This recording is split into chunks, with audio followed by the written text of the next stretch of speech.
This is Charles Kao with TravelMole TV with Michael Yates, Marketing Director of Travelport Asia Pacific. How are you doing, Michael? Good, thanks, Charlie. It's good to be here.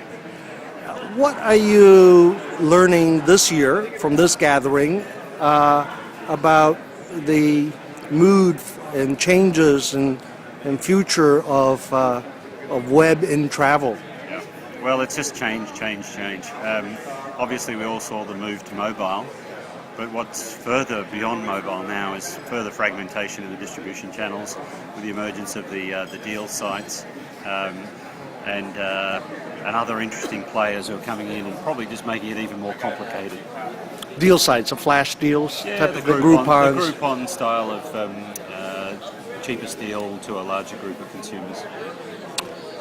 And where does Travelport stand on some of these innovations for the new direction? Well, one of the interesting discussions was about the gatekeepers, as they would refer to GDS, the people who control the data. And a lot of these guys who are startups who are trying to get into the market say that we make it difficult for them to engage.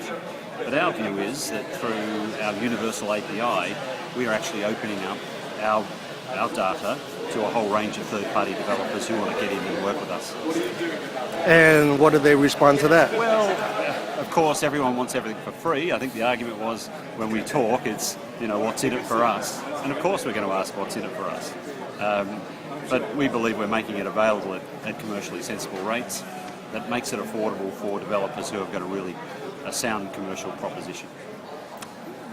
Does Travelport have a product out now or will in the near future that addresses mobile, social media and such? Yeah, we've got an immediate mobile solution around itineraries, which is where we think it's important for an agent to be communicating with their customers around their itineraries and changes to their itineraries in the post-travel phase. But we're also developing some solutions for next year around bookings through the core GDS that we operate. I'm not up to speed on the numbers, but market share-wise, where does Travelport stand with Sabre and not Galileo and with Amadeus? Yeah. Well, you ask us all, and we'll probably all have our own numbers on that. But I think it's pretty well recognised that it's about a third globally. Right. But we all have different strengths. Amadeus will be dominant in Europe. Sabre is dominant in North America. But where we like to see our strength is that we actually have a strong footprint in Asia, Europe, and North America. So we're pretty well balanced across the major markets across the world. For the coming year, what will we be focusing on? I think some of our exciting new solutions, Universal Desktop, which we believe is bringing hearing a lot about that, game-changing technology and making it so much easier for an agent to manage their workflows, but also connect to a whole world of new content.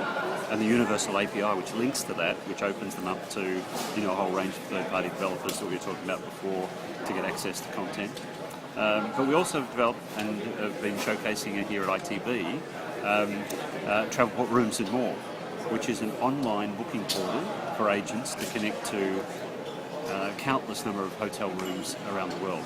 So it links them to hotel aggregators and gives them access to that content, and then they can bring it back in through a single P&R. And also we calculate the commission that they should be entitled to from that booking.